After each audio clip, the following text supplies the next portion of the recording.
Welcome to Wellthy Living Conversations. I'm Lisa, your host and founder of Wellthy Living. It is here that I connect with a variety of wonderful humans to have inspiring and insightful conversations to help you live a meaningful, connected, and well life, both personally and professionally.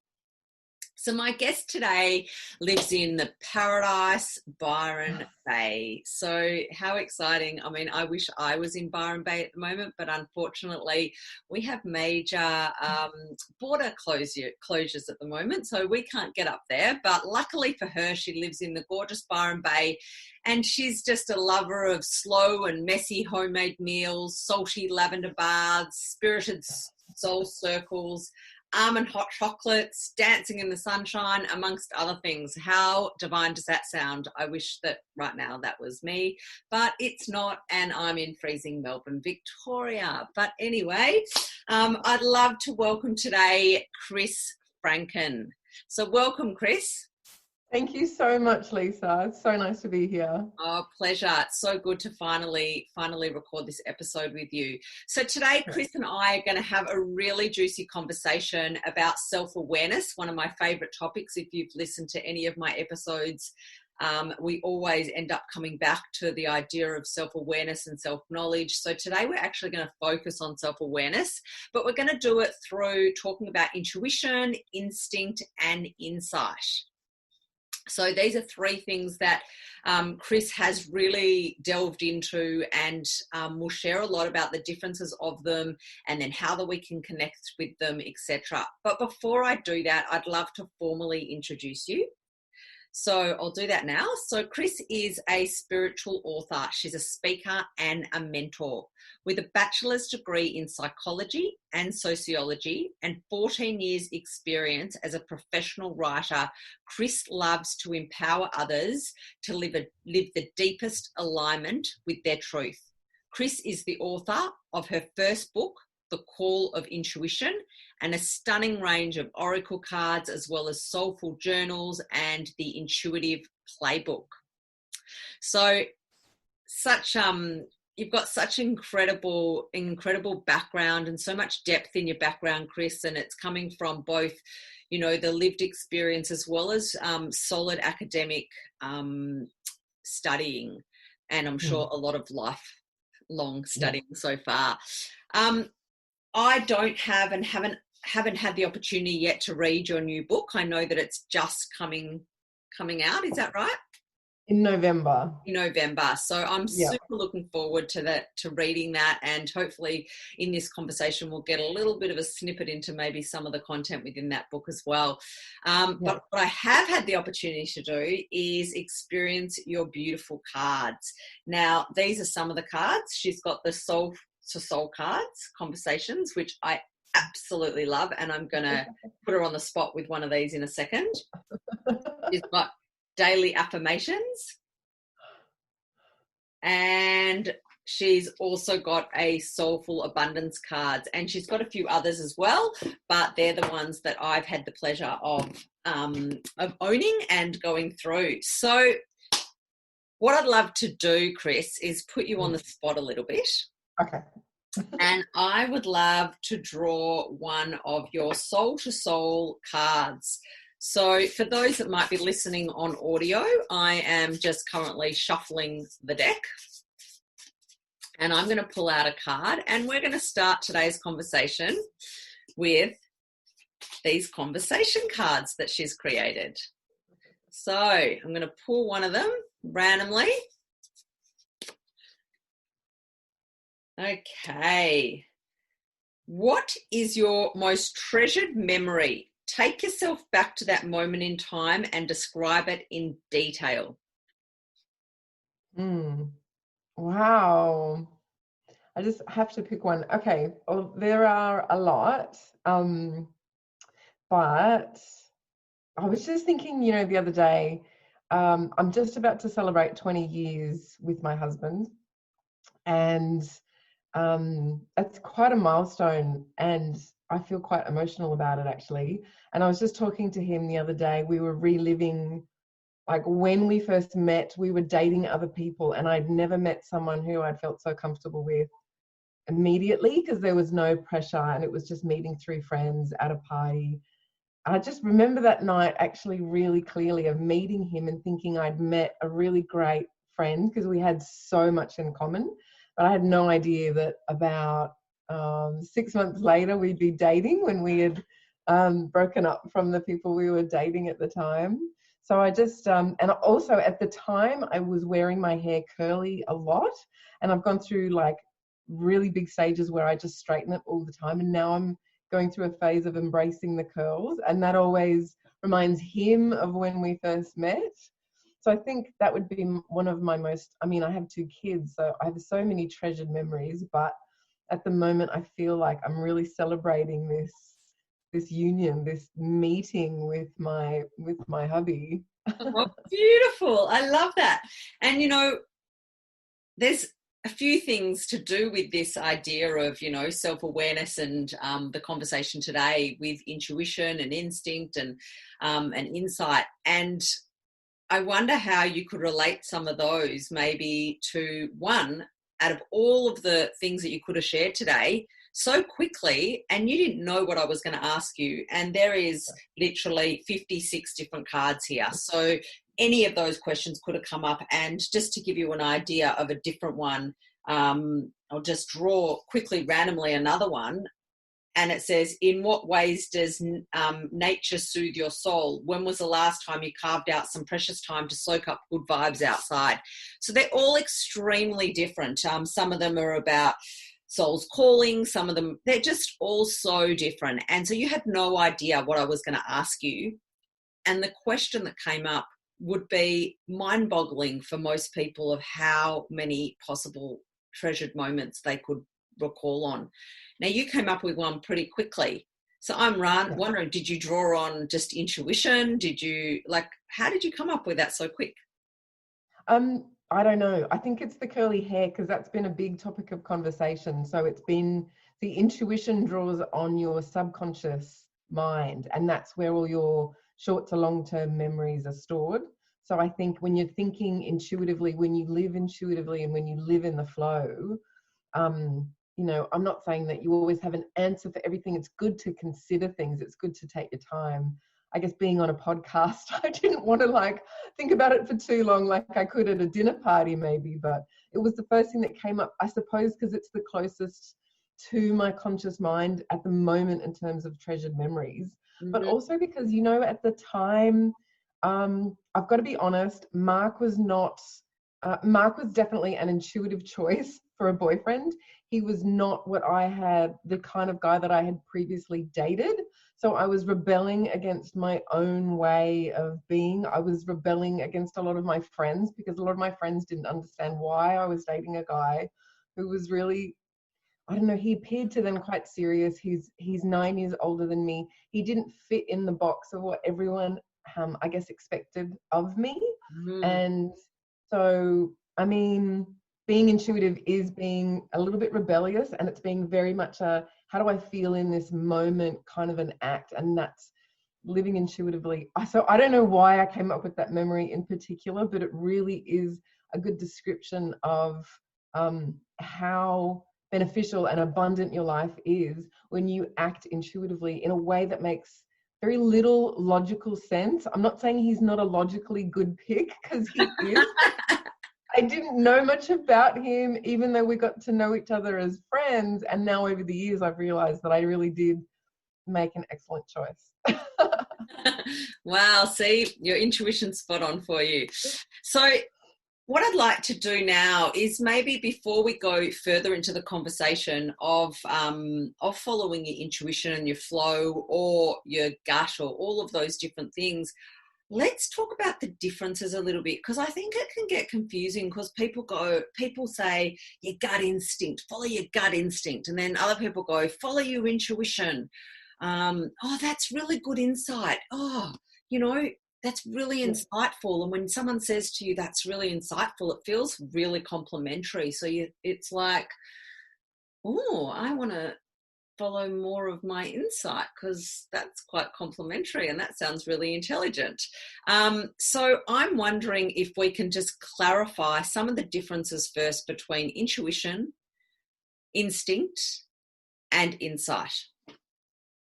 Okay, so I was very confused in the beginning when I started to research intuition. I was using all of the terms to mean the same thing, and they don't mean it at all. So when I started to feel into them, what I found was that your instinct, like everyone says, you have a gut instinct and you should trust it, and you absolutely should. Your gut instinct is in your belly. It's there to keep you safe. It's a reactive, impulsive, innate kind of a guidance system, and it wants to keep you safe. And that's all it's doing in every moment. It doesn't mean that it's always acting in your best interest. If you've had, say, trauma in your childhood, or if you've carried through some kind of ancestral wounding, then that might be sitting in your instinct, because you get your instinct from your ancestors. You develop it in your childhood.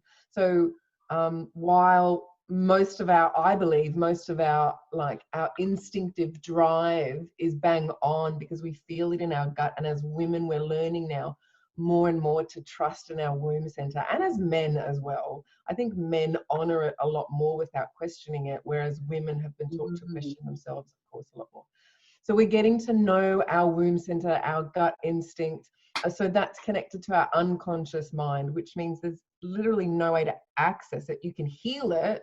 You can't access it. You don't know what's in your unconscious mind. So you don't know the beliefs that are driving your unconscious gut instinct, but it's there, and it's energetically, it sort of susses out the space around you, whether it's physically, emotionally. Am I safe? Am I in a good place? Is this where I'm meant to be? And quite often we'll feel a bit of a constriction, or it could even be like literal nausea when we're not meant to be where we are or where we're heading to. So our conscious mind will think, I'm going to go out tonight, I'm going to see that person. Then we'll start to feel a little bit off, and we'll think, why would I not go? Like, what could possibly be wrong? And then if we ignore that instinctive knowing that's deep in our gut, then we often find that the night was a mess, or the traffic was a mess, or things along those lines. So that's why we need to trust in and follow that gut instinct. But it is very different to the heart's intuition. The heart's intuition is a very expansive feeling. So that feeling when an opportunity comes along, or a friendship comes your way, or even just something really simple, like you get a new follower on Instagram. As soon as you look at their profile, you get a feeling in your heart of, yeah, I really want to connect with that person, or yeah, I really love that idea of that opportunity that's come my way. Or you can even tune into it by thinking about different places around the world that you'd like to travel to, or different people in your life who you love connecting with, and your heart will give you really wise information, but it's on a subconscious level. And your subconscious is connected to your emotions. So it's very much a feeling space. So when you tune into your heart center, you get feelings, you get images, you don't get words, because that's your logical mind, that's your conscious mind. You get feelings, and you get sensations, and you get a heart expansive opening when something is good and right for you. So if you literally follow your heart, follow that expansive feeling, then that's when you get into that really beautiful intuitive life of flow and alignment, and you follow the things that light you up, rather than worrying about the things that just aren't meant for you right now, like the friendships and the job opportunities and the travel, or whatever it is that's not available or not right for you or not aligned for you, because you'll feel that here. Then you've got insight.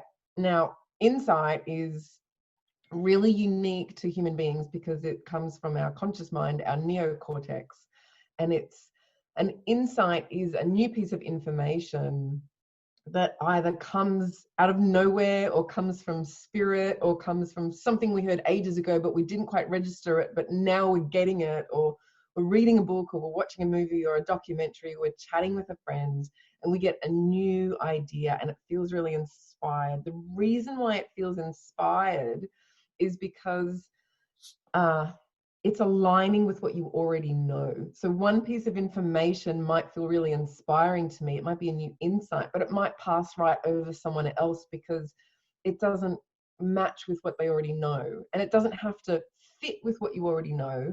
It just sort of sparks off something that's already within you. And it's that aha moment. It's that, oh, wow. So yeah, when people compliment you on your insight, it's a beautiful thing, because insights can be very intelligent, they can be very creative. Often it's a really big combination of both left and right hemispheres that give us that, oh wow, I never thought of that before. That's a really helpful solution, or that's a really creative solution, or that's a really neat idea that's really going to help me.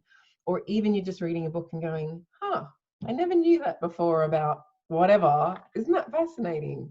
So an insight doesn't have to be, I suppose, something that you need to use in your life. It can just be something lovely that you know that you never knew before. Oh my God, there's so much in there. And I was kind of like really jotting down different words when you were speaking, and I don't even know which one to start on, because there is so much juicy stuff in what you just said. And I love those definitions, and I love that clarification of the differences. And one of the things that came up in the beginning when you were speaking, I suppose, about instinct was this feeling of when things feel misaligned. And I'm wondering, when we feel out of our own integrity, whether it's our instinct, those feelings that we're getting, or is that the intuition feelings? Like, what are when you're out of alignment, or out of your integrity, or out of alignment with your moral inner compass and your own ethics, and you can feel that within your body because the anxiety comes up. Is that your intuition? Is that your gut instinct? Or doesn't it matter? Or is it both?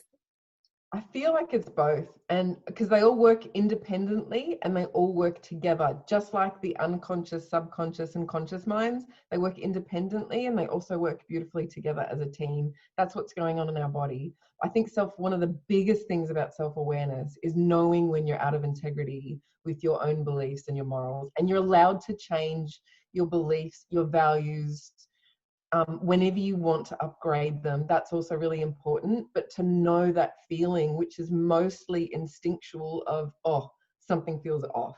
This isn't right for me. This looks great on paper.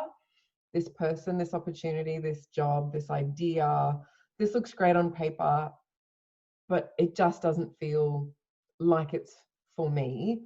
And you can get going with a journal and start writing down all my values, and then everything that's going on, and then you can nut down exactly what it is logically, consciously, know what it is about that thing that's not right for you, or you just go with the feeling, or both, and it's really great self-awareness. But until you honor that self-awareness, until you honor what your instinct is trying to tell you, you're not living what I call intuitively, or just with loving self-awareness. You can know it, we all feel it, but you've got to trust it and you've got to honor it. Yeah, absolutely. And when we don't, we've all probably experienced those times of major anxiety or panic attack, or all those different ways that the body communicates with us when we are out of alignment and aren't within our own integrity. So I know currently there's so much people are experiencing right now. I mean, we're going through a global pandemic. There's so much uncertainty, and people have got a lot more time with themselves than they've ever had, probably, or than they've had in a really long time. And so it is an opportunity to get to know ourselves and be aware of ourselves, more so than probably if we're rushing from one thing to another and we don't really get those opportunities to stop and feel what's going on. Now, for a lot of people, that's extremely uncomfortable. And that doesn't mean it's bad. It's obviously sometimes, discomfort is what what can lead us to the goal of what we really need to know about ourselves. But what things could you suggest in these times that people are going to take the opportunity to really get more self-aware without it being too overwhelming? Because when it becomes too overwhelming, either people go, "Oh, I don't want to know," and go for the distraction, which when you don't have this distraction of socializing and everything else, it's generally in your own house, often alcohol, binge TV, all those sort of things. So what are some simple suggestions you could give? I know you've got your journal books and stuff like that of how you could, someone right now, if they're going through these situations, what are some simple tools that they can use? So right now, today, definitely looking to your journal. But I think the most important part of this whole process of this whole year is go gently and stick with love. Because the more you go down the rabbit holes of fear, I mean, it's great to be aware of what's going on in the world. It's fantastic to be informed, but just be very mindful of what rabbit holes you're falling down, because the more you get, it's so easy to get trapped right now in a web of fear. So every day, go gently on yourself, go gently on social media, be very mindful of who you're connecting with and how, and then just really gently find some rituals that you love that are going to bring you closer to who you are. And that could be a morning walk without anything in your ears, just half an hour walk in nature, wherever you're allowed to walk, if you're allowed to walk. Otherwise, get Gaia on the TV and get some yoga happening. And that's a beautiful distraction because you're coming back into your body, right? So we don't want to be sitting around meditating all day going nuts because we're finding things within ourselves that we're not really excited about. We all have a shadow side. So the more gently you can go, then, and the more you stay really close to love, then the more you're going to find that this is a time of awakening for you. I mean, it's a time of awakening globally and individually. And what we're being shown by staying at home and having to look at ourselves every day and be with ourselves every day, what we're seeing is who we really are. So if you can put the alcohol away for as much as possible, and like you say, the binge TV or the binge eating, and just find a gentle pace through your day with rituals that you love. And the other thing I would suggest is please don't do any of this alone. Like, try and connect with a group online once a week who you can share your heart with. And if you can't find that group, then create it. Just create three friends who you can be open with and who can, hold space, who have your back, and who can see you through this period if you're having a hard time. Find a mentor who isn't necessarily someone that you have to pay for. You can mentor someone else and someone else can mentor you. You can start a free mentoring program or pay for one, or go wherever your heart is telling you to go to when it comes to connecting with people. But don't do this alone, and keep healing. So whenever you get the shadow side that comes up, keep healing it. Just keep seeing it. There's nothing inside of you that you need to be afraid of. There's nothing inside of you that could ever hurt you. It might be memories of trauma, but they just need to be seen and witnessed. And if you don't want to do that on your own, that's absolutely fair enough. Find someone who can sit with you while you get to know all of you and your whole self, and come back to that lovely, peaceful state of wholeness. And that's where self-awareness takes us. It takes us to wholeness. There's nothing to be afraid of. So that's what I would suggest. Just find things that you just really love to do and people who you love to be with. And if it all has to be online for now, then so be it. But I think that's where we find the silver lining in this awakening this year. Yeah, beautiful. I mean, there's so many incredible suggestions that you've given there. And, the finding a group of people, and I love that. And if you don't have a group, create it. And that is just something that I think a lot of people don't think of doing, and it sounds so simple, but if you're not generally a facilitator or a holder of circles or anything like that, then often you're not a part of one, you just think it's not possible for you unless you join one. But it is, creating one, and it doesn't have to be formal, and it can just be like you said, 3 friends that you just catch up with regularly and you just be able to chat with. And I'm sure that you do that when you're able to meet people in person. So yeah, that's an incredible suggestion. I really like that. And the mentoring one as well, that's like just having whether it's for business, a biz buddy, or whether it's for personal, just like a best friend, that you sort of have that ability to have an agreement where you're mentoring each other. And I think that it is probably key that it doesn't have to be formalized, but you have some sort of agreement set out, because sometimes that can otherwise get a bit messy and one feels like one's downloading always on the other, and etc. But if you have this agreement that that's what you're doing in this time and you're mentoring each other, then that's also a great suggestion. The ritual, I love ritual, and ritual is so grounding, and I'd really like to just discuss that, not in detail, but just clarify a few things when it comes to ritual, because I want to simplify it. A lot of people, unless you're in the, obviously if you're a listener today and you're watching this and you've got loads of spiritual practices, this is not, a simple thing for you. But for those that don't, and the word ritual can be really intimidating, because you think of either religion or you think of high spirituality, but a ritual is just basically another routine. Yeah. That is done on a regular basis with some type of discipline and devotion. Yeah. So your ritual, like for me personally, one of my rituals for when we were in lockdown the first time was making a coffee for myself in the morning, sitting on the porch when there was still sunshine. There's not all that much sunshine as I look out the window right now. It's a little bit in the midst of Victorian winter. But I'd sit on my porch with my coffee and my journal, put some music on, some relaxing music, and I'd just journal every day. And that was my ritual. Your ritual can be literally sculling 2 glasses of water every day. It doesn't mean that you have to sit around in front of a whole lot of crystals and draw tarot cards or meditate. No. Is there something you want to add to that?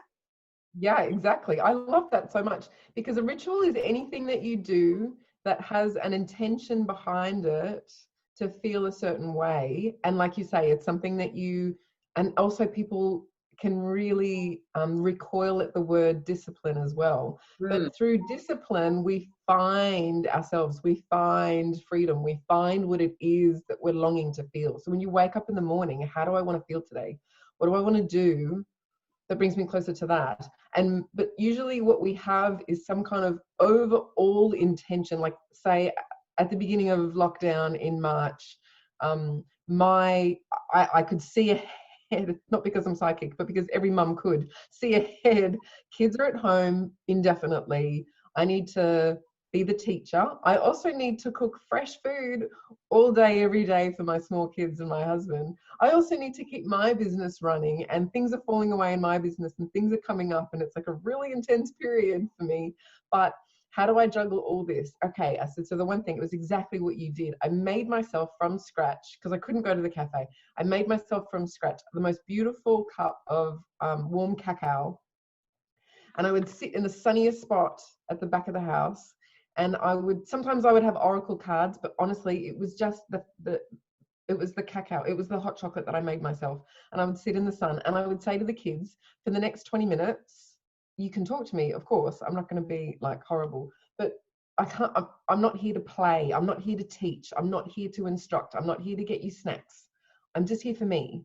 So when you see mum sitting here with a hot chocolate, like that's when you know, oh, mum's having her time. Call it whatever you want to call it. And that was my daily ritual. And that became like, there was nothing spiritual about it, but it became the most sacred part of my day. Absolutely. And I loved it. And it fueled me and it fed me for the day ahead, because then I could go, okay, now what does everyone else need? Not that I would ignore them, but you know what I mean? Like, you need, as a mum or as a someone who's taking care of anyone else in their own home during this period. So a ritual is something that just creates. So what I needed was a feeling of calm and a feeling of, I'm doing something for me. So you take whatever it is that you desire, and then you look at, what do I love doing that I could definitely do every day or every second day, or ritual. You can have a weekly ritual as well. What is it that I can do to feel the way that I want to feel? And that's what I did. And that was my most important ritual, and still is.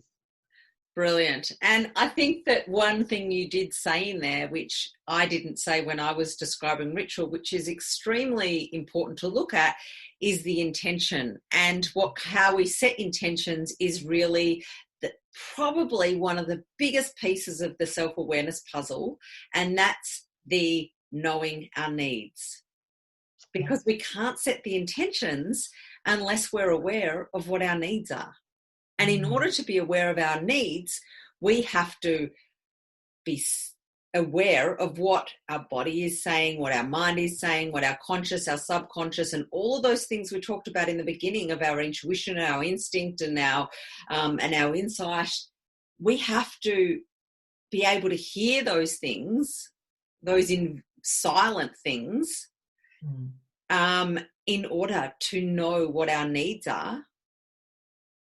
And only can we set intentions that are in alignment with ourselves if we know what our needs are. Yeah. And so I think that in some sort of roundabout way in this conversation, I think we've probably come to something I believe is the core of our self-awareness. And that is, knowing your needs. And by knowing your needs, you've then one layer back, you've really got to know what your values are. And to know what your values are, you've got to probably know what your beliefs are. And then if you've got to look at your beliefs, you can deconstruct them to go, are they even mine? Are they conditioned? Is this coming from my internal heart, my gut, my mind, or is this something that's been conditioned within me? So it's so juicy, so complex, so multi-layered. But in the end, it's also just really quite simple. Yeah. I think I remember years ago when I was writing an article, and it was about values. And I remember writing the article and going, great, that's really interesting. How to know your values, how to live by your values, how to stick to them, but also how to be really flexible and fluid to know when they need to change. Yeah. And then what the hell are my values? I was like, I'm like really great at analyzing and really great at, like understanding information and, like making it sound doable or, like juicy but then I was looking at my life going, what are my values? And I think that's one of the most important journal sessions I ever had. What are my values? And then everything else kind of, when you respect those values, everything else in your life will fall into place. And if you just write 5 words and stick them on your phone, stick them on your mirror, stick them on your computer screen, 5 words. And if anything comes into your life that does not fit into those 5 words, does not align with the feeling that those 5 words bring in your life, then it's not for you. And that's a really great place to start, because that's self-awareness right there. But like you say, there's a lot of other layers. There's the beliefs. Where do the beliefs come from? Do I even actually believe that? Is that mine? That's another serious good journal session right there. Yeah, absolutely. And I think that it just quickly, if we are going on values, I think an important thing is that when you say just write down some words, I think it's really important to also be aware that values aren't necessarily nouns and that they're verbs.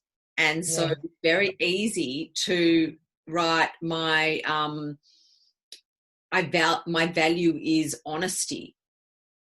But actually your value is to speak truthfully, with, everyone around me, or to always speak the truth. Or, it's actually a doing thing. So you've got to, sometimes people can get caught up with a whole lot of different values that are just a whole lot of nouns, but they never transfer into their life because they're not actually doing words. They're not actually verbs. So I think that, I know that's a whole nother conversation. That's good. But I think it's really important that people understand that, because the idea of value-based choices and all these things is such a buzz thing at the moment, and a lot of people are writing about it, and a lot of people are looking at that to being the key to making decisions, and it so is. It is such an important piece of living in alignment. But if you just have them as the words and not as the actions, they just sit there like so much else, and then they don't have that. You've got to put the discipline to them. Once they're actions, you've got the discipline to them to then turn them into things that you actually incorporate in your day-to-day life. Yeah, I love that. And I think that speaks to this year so profoundly, because if one of your values is peace, is being peaceful, is choosing peace, is taking the higher road, is not choosing conflict, is, what does that entail for you? How does that actually unfold in your life in a meaningful way? Then are you choosing peace every time you log onto Facebook and you start gossiping about this? Are you choosing peace every time, you in social media, in a way, we see who we really are, because it's like, what are you posting? What kind of message are you spreading? Are you spreading a peaceful vibe? Are you spreading a love-based message? Or are you choosing to just get caught up in the drama or whatever else the media is playing with on that particular day? So I think that's such an important point, because you've really got to live those values and you have to represent them. And if you're not, then you're going to feel like your life is off and you won't know why. Oh, but I love peace and I love love, and look how I am over here and look how I am over here. Well, great. That's so beautiful that you're a peaceful mom, that you choose peace in the home. But if you're, it needs to be woven into everything that you do. Yeah, absolutely. So a good tool for that is to ask yourself questions, to get curious with yourself, and before you do things. And even now, with so many people being online and writing comments on people's posts, posting certain things, sharing certain things, there's so much. And obviously a lot of those shares are often about what is currently going on in the world. And like you said, if you really value peace and calm, you got to go, well, by putting out this, am I aligned with that value of mine? And it's the same on the other side. It is one of my values to provoke thought and debate. And if that is one of your values, and you do write some of those sort of possibly button pushing comments on people's posts, maybe that is in pure alignment with what your soul, loves and gets excited about. And so I think it's then, like we talked about right in the beginning, coming back to that awareness when you develop your values, of looking at, because it's very easy to go, well, what are my values? I don't know what my values are, because I do this with a lot of people in coaching sessions, and they go, but I'm not sure. I think the obvious ones come through, but then what are they really? And it's that ability to get in touch with what is your heart, that heart-centered feeling like you talked about before, like the gut instinct, that feeling that's coming from the gut. They're things and clues and answers to your values. So if that spark comes alive when you are in debating conversations with people, and you love hearing this side and that side, and it just fuels you, then that's obviously something that you value. And you may not value it forever, and you may value it at this time in your life. But at this time in your life, it might be something that brings you joy, which is possibly another value of yours. And so this is where values are super unique.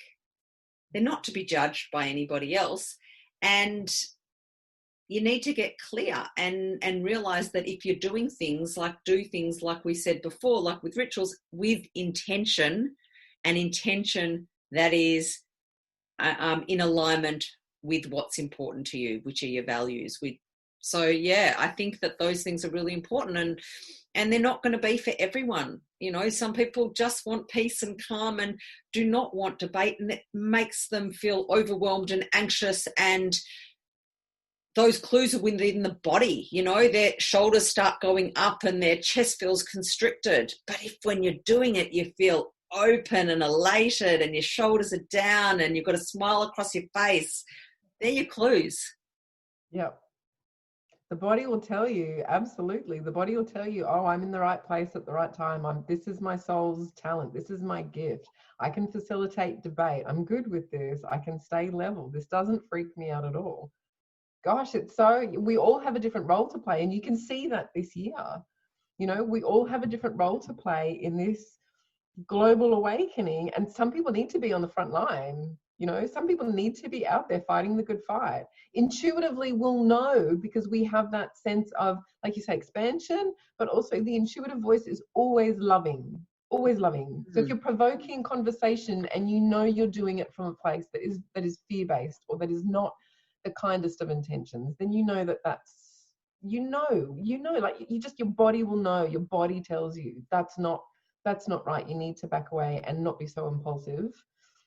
But there are some amazing people out there who are fighting the good fight. And there are a lot of really big fights that need to be fought right now with kindness, with consciousness, with love, with their own gifts, whether they're a lawyer, whether they're a mom, whether they're anything, you know, anything. It doesn't matter what your gifts are. You can use it to do what it is that brings you closer to your purpose uniquely. Yeah, it's so important. Yeah, and like you said, we've all got a different role to play. So just because there's a debatable conversation happening online, it doesn't mean as well that you need to get involved in it, because maybe your role is to be just that listener and observer. And that's where you get those aha moments that are the insights that we talked about as well. Just by reading, just by listening, just by doing all that. And then someone else, like I get a lot of clarity through conversation. And I think that is not to make this into a gender specific thing, but as a generalization, I think a lot of women get clarity in conversation, and men often get clarity by having internal just quiet processes, like they talk about, you know, going to the man cave. But, you know, I think that, you know, gender and just individually based, we all get clarity from different things. And only if you start to actively witness yourself and have an intention to get to know yourself better, which is perfect in this current climate, do you even know what to put your energy into? That's right. Yeah. Oh, so excited, so much. I love these conversations. Me too. Me too. So can you give any examples? I know that you have a lot of your own practices and we've talked about them today, but what are some simple things people can do, apart from some of the things we've mentioned, to connect deeply within themselves? Because we talked about witnessing yourself and being conscious and being aware and setting up your ritual. But are there other things whereby if you aren't practiced at listening to your gut, listening to your intuition, listening to, you know, the insight, but instead you're probably quite practiced at listening to that chatter, negative self-talk, ego that protects, all of those things, how do you make that switch, start to go from one to the other so that you can be more, I suppose, closer to your own truth? That's such a good question. I feel like one of the most important ways, and one of the simplest ways, is to really listen to your body. So I think the body's wisdom it's endless. Our five senses are bringing information into not just our brain, but I feel like it comes into our mind, and our mind is not limited to our brain. You know, our heart has a mind of its own. It has brain cells in there. So does our gut.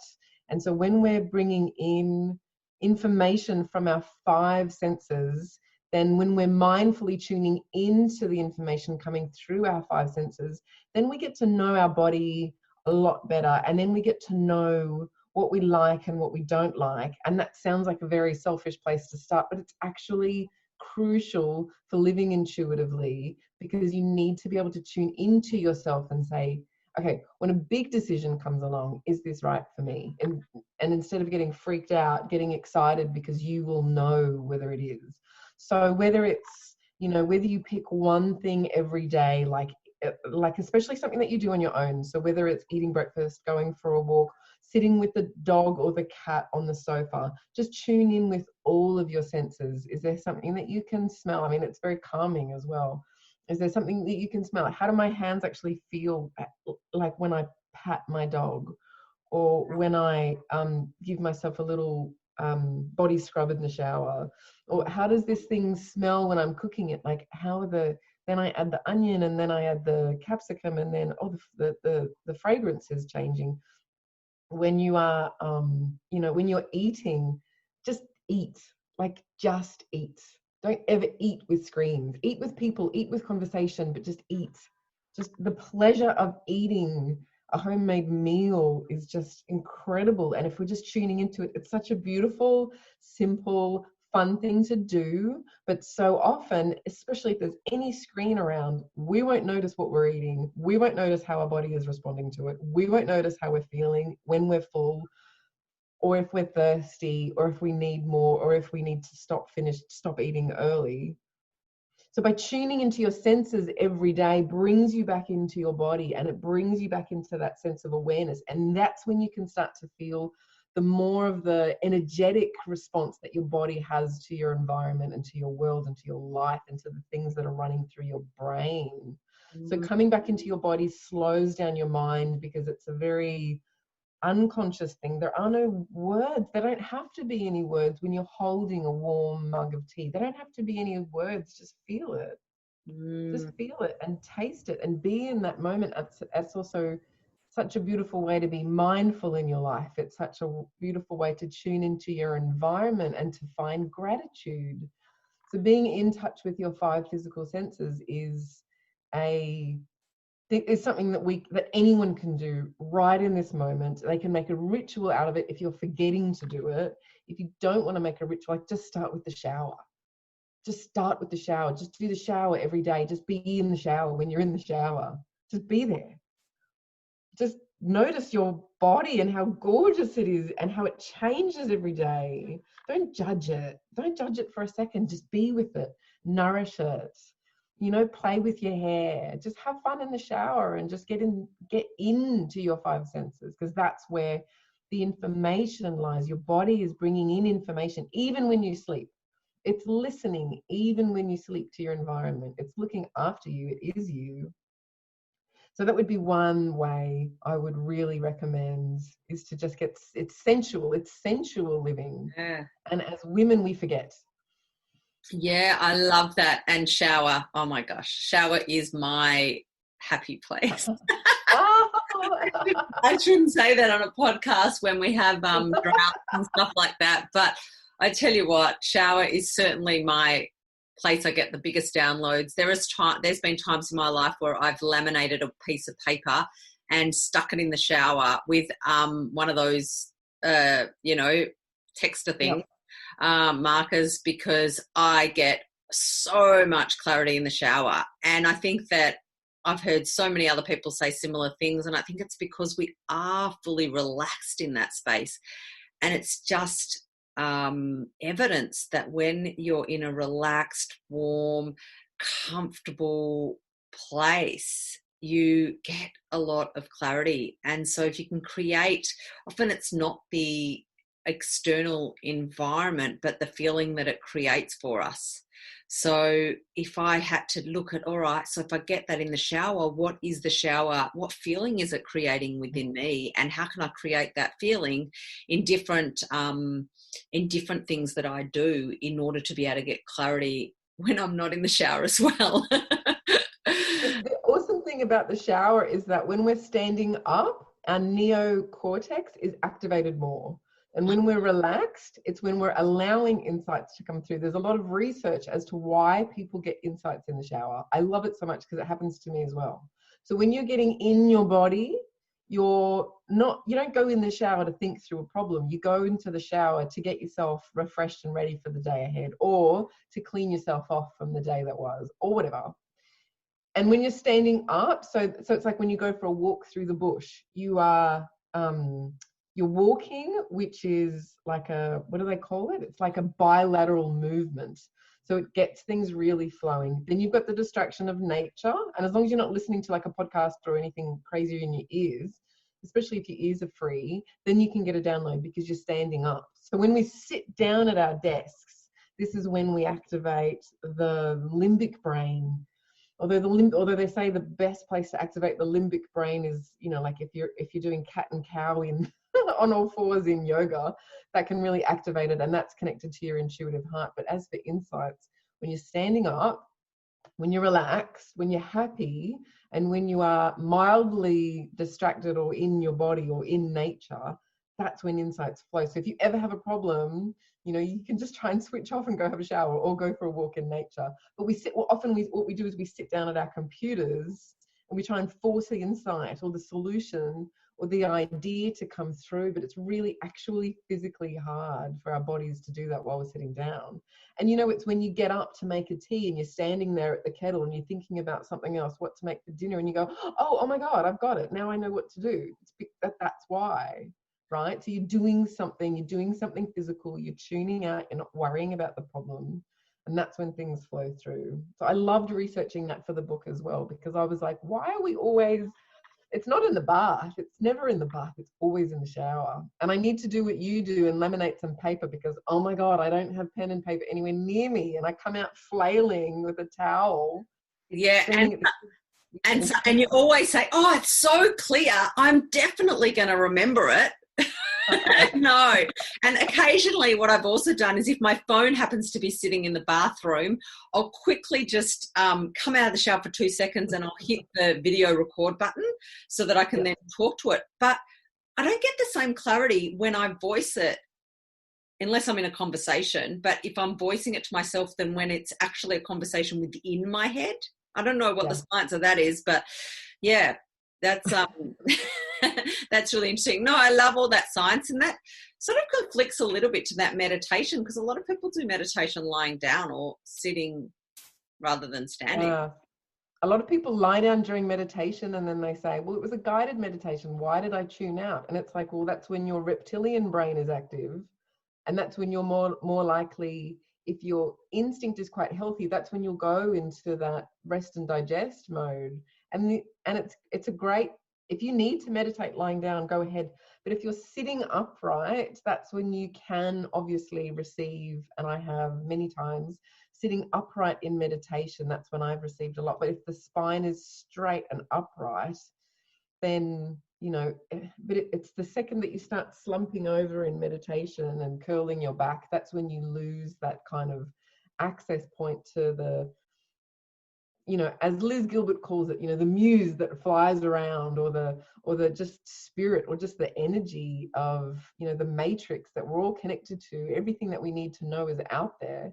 So we just need to open ourselves up to it. So yeah, meditation can have many different impacts, I suppose, on how aware you feel, or how zoned out you feel, or how sleepy you feel. But quite often when we meditate, we're going into a state of stillness, and the body will do what it needs to do. If we haven't been sitting down all day and we think we can sit down and meditate and have a really clear head, but the body is like, oh, thank God, I just want to curl up with a cushion and have a rest, then we're fighting against what we need. And that comes back to what you were saying before, is knowing yourself.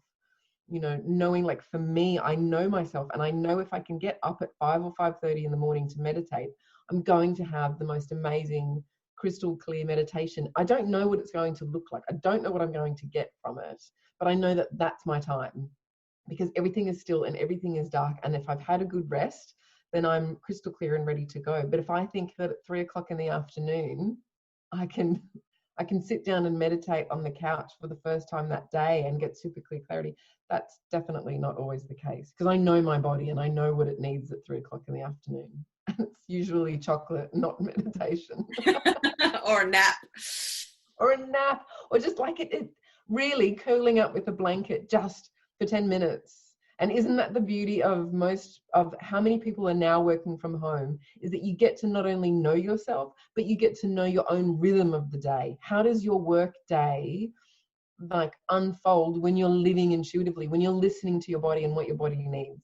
Because I love connecting with people on a video call like yourself, as early as possible in the morning. As soon as the kids have gone to school, I'm ready and I'm firing. If you try and do this to me at 4 o'clock or 3 o'clock in the afternoon or at night, I will not have a lot of clear things to say to you.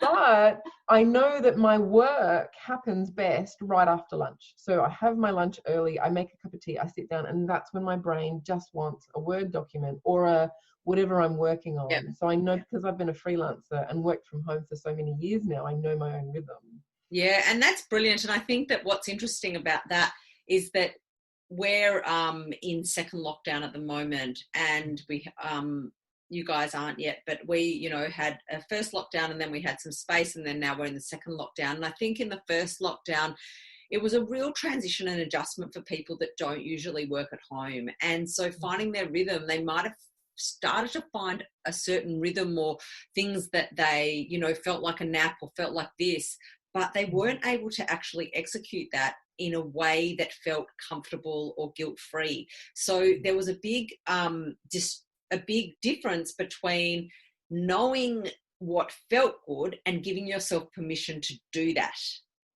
And I think that's a whole nother conversation about permission, because, it's a huge, huge topic. And I think that in life, that's one of the big things. And it's probably going to be one of the offshoots from this whole change of way with the pandemic, is giving ourselves permission to do the things that are aligned with our values and aligned with what we start to think about, what our intentions for the bigger questions are. And I think this second lockdown is allowing people to go, well, it's happened again, I better embrace it, because it might be here for a long time now, or it might come back again. So let's not fight it this time and go with the flow of what our body's saying and embrace this difference. And I'm seeing it a lot more in a lot more conversations I'm having with people, that they are surrendering a lot more to the flow of what their intuition and their instinct is telling them that they need to do in order to stay well in this time. Because in the end, that's probably the summary of everything, is the intention for most people is to be well. Yeah. And a lot of people get to see now that they're not well where they live, in the house they live, in the apartment, in the environment, in the relationship, in the city. How many friends do I know are like making a sea change or a coastal change or a tree change now, because they're seeing like their values are really coming up, and they're thinking, why am I here? This is not conducive to the way I want to live. That's right. I'm out of here. See, there is so much benefit of what we're going through, and that's not to downplay that this is, not a really challenging time for a lot of people, because it is, and it is a challenging time, obviously, for all the reasons that no one wants to get sick or be unwell, or have any family members or themselves or anyone else experience, sickness or death. But, and, it is for, everyone's got a different belief about what's going on, but for a lot of people, this is something that is extremely serious and needs to be taken seriously. But if we put that aside for a moment and actually look at, from all the things we've talked about, the benefits of being almost gifted, not purposely gifted, but if we can see it as a gift that we've been given this opportunity to strip back a lot of the things that are preventing us from getting to really know ourselves and getting us to become aware of what makes us happy or what makes us tick and allows us to connect with that spark, whatever you want to call it. Everyone will call it something different. Their mojo, their spark, their internal God, their whatever they want to call it. The universe, their soul, it doesn't really matter. And it's always been there for everyone. And like you said right in the beginning, a lot of our insight is stuff we already know. And it's just about having the space and the time to connect with ourselves so that we can know what we know, so that we can consciously know what we unconsciously knew or know already. That's right. Yeah, exactly. And just strip back the stuff that isn't you and doesn't matter. And, you know, that you just took on. We all take on stuff because people give us maps all the time. When we're kids, when we're teenagers, when we're young adults, when we start a relationship, when we start a new job, we're all given maps. And then you get to a point in life where you're like, burn the maps. Like, what is my heart saying? All I need to know today is what my heart is saying today. That's it. Perfect. And I think the best thing to end on there is that word today. So let's, just do something today. If you're listening and if something sparked within this conversation, or it may not be exactly what we said, but what we said might have sparked the insight for another idea that has been sort of just sitting in that periphery that you didn't even know about. And then all of a sudden it's been taken on by you.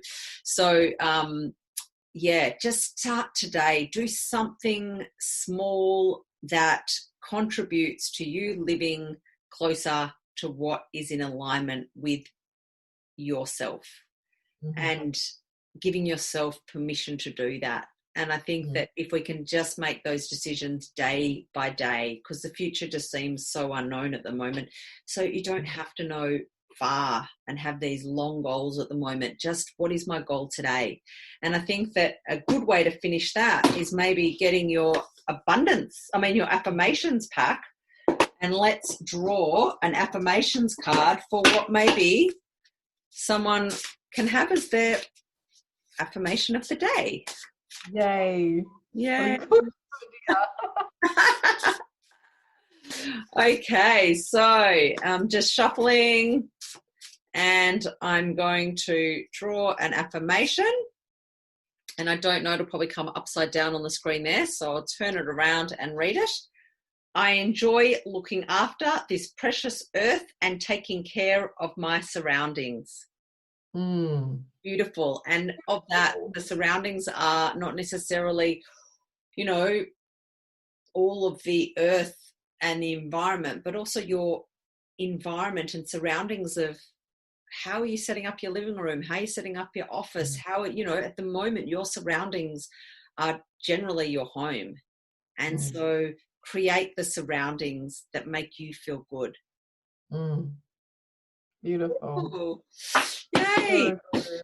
Well, thank you so much, Kris, for this conversation. I love chatting with you, and maybe we can have another conversation in the future, but I'm sure we'll have a lot of casual conversations between now and then anyway. Yeah. So thank you so much, Lisa. It's been such a pleasure talking to you and getting your inspiration and your ideas, and even geeking out on a little bit of science, which I love to do.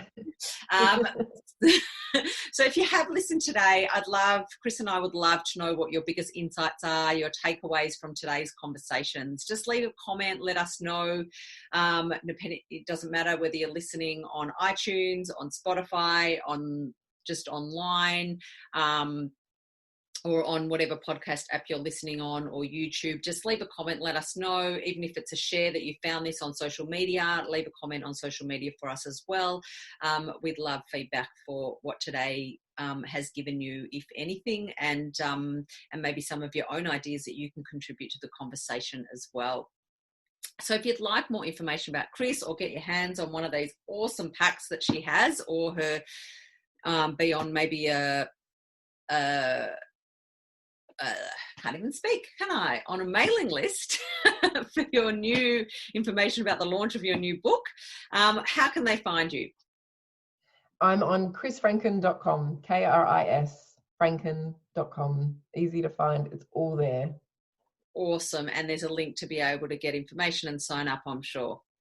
Yes, easy. Yep. Brilliant. Well, I'll put all that on the show notes anyway. So thank you so much again, everyone. If you've enjoyed the conversation, share it with your friends. Subscribe to Wellthy Living podcast on iTunes and on YouTube. And if you want to find out a little bit more about my services, you can visit my website at Wellthy Living, WELLTHY living.com.au. Or you can connect with me on any of my social media channels. So until next time, remember, connection is medicine.